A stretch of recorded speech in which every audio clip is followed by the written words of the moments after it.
Joining us now is the economics editor at the Australian Adam Creighton. Adam, good to see you. Another push for a bit of federation reform and changing the tax system. Look, doesn't every Prime Minister try to do this without much success? Right.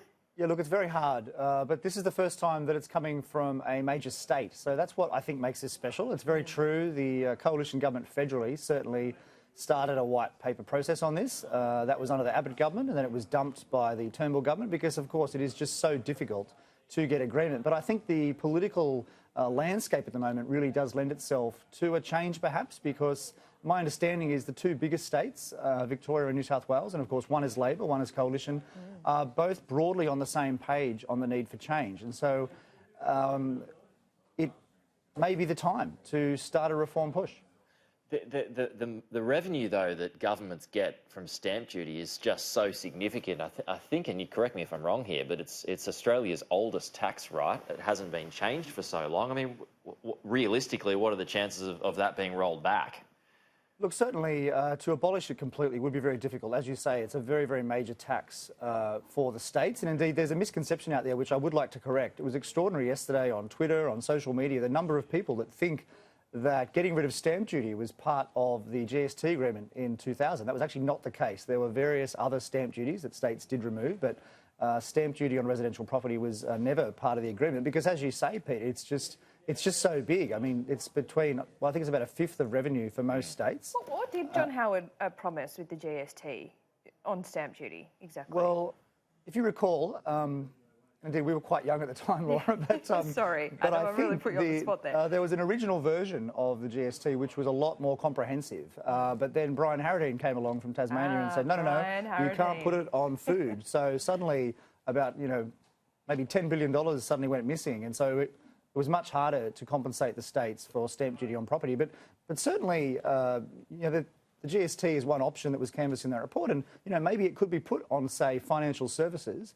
I mean, I see the political difficulty of putting it on fresh food. Of course, that would be hard, but no one likes the banks at the moment, so maybe put it on financial services, and then use that money to compensate the states to, maybe to halve their rates of stamp duty.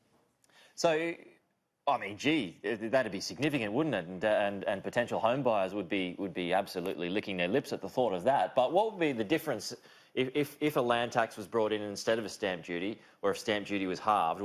What would be, the overall difference to the amount of cash that a homeowner would have to part with? Well, most estimates say that for the states to completely replace their current stamp duty, a land tax of about 0.4% per year would be required. So that's 0.4%, not on the total value of the house, if you like, but on the value of the land, so excluding the house. Now, local governments do this already. They value your land for rates. So the calculation is already done. I mean, land tax does have a lot of advantages. It obviously encourages the development of land. So if you own land and you're not doing anything with it and suddenly you're hit with a tax, well, you're probably going to build something on that land to, so you can pay for the tax. So it encourages apartment living, of course, because, a block of apartments, your land tax bill will be a lot lower than if you're living in a mansion. So there are lots of advantages to a land tax, theoretically, but the politics, of course, are very difficult. Well, would you argue that the GST is still a, progressive tax? And how much would the GST, are you talking about upping the rate or broadening the base? And is there any calculations or figures put forward from New South Wales or Queensland on what the GST would have to go up to, or what would need to be broadened in order to either make up the revenue or even the states to get a fraction more?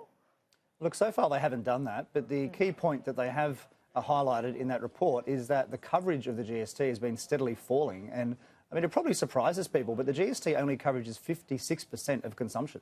So basically half. So there are so many exempt categories, and people are spending a lot more on those exempt categories, especially health, and that's just going to continue. And so from the state's point of view, their tax base is dwindling over time, and so they would like to see some sort of fair tax, isn't it, Adam? Because the more you spend, I guess the more you're taxed. And if you are on a low or middle income, you perhaps might spend less, and essentials like fresh fruit, as you say, are exempt from the GST.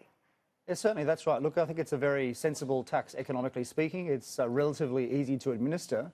And I think one of the advantages of increasing the GST or broadening the base, and this might not be popular with some viewers, is that it's a way to get some tax out of those over 60s who are not paying any tax at the moment on their super.